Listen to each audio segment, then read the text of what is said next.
Her family says that she has potential to thrive in life.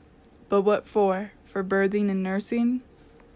They tell her that she is going to make a man very happy someday. Pretty, kind, polite.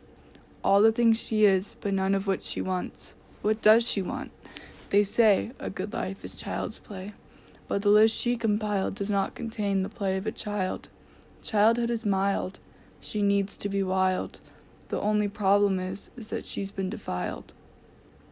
A whole column of problems that all started with the problem of being defiled, exiled, profiled, filed to a perfect painting of perfection. Perfection, drawn by the eyes of society, it is the line between dying and thriving. She struggles against life as a sail struggles against a storm, fighting and trying, but she always ends up crying and dying.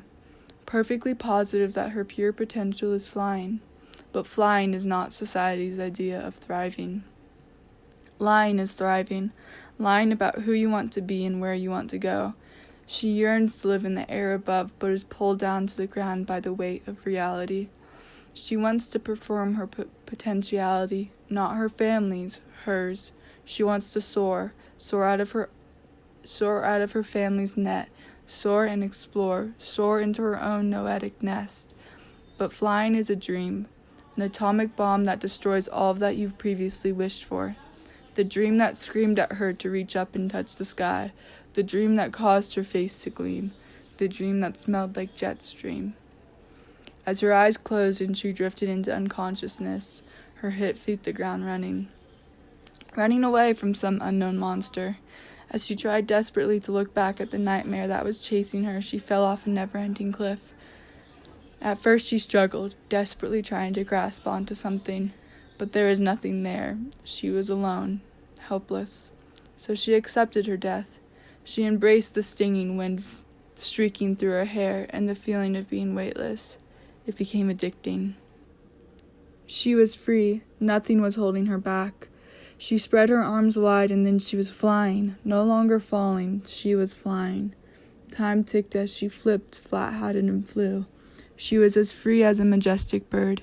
She finally soared out of the wretched net and into her unfinished nest. Then she woke up. But she had changed. She now knew who she was and what she wanted to be. She dreamed of the flying, and she woke up to the dream of flight. Flying was her heroine now, and she shot up a little bit too much this time. She is now addicted to this dangerous drug and would never break from it. She thrives as she flies, but she dies as she tries.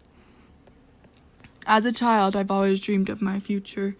I dreamed of children and a husband that loves me. I dreamed of a barbecue picnic, the smell of smoked ribs, the taste of spicy sauce and pink lemonade, the picture of 3 children running around on the sweet green grass, the sounds of sizzling steaks and hot dogs on the grill.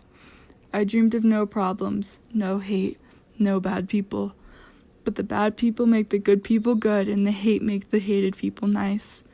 The point is that awful things just can't disappear. I had to fall to learn my dream of flying. Awful things are in my future, and my future is part of my reality. It is truly unavoidable. But the awful things that happen aren't my only reality. My dreams are the reality within me.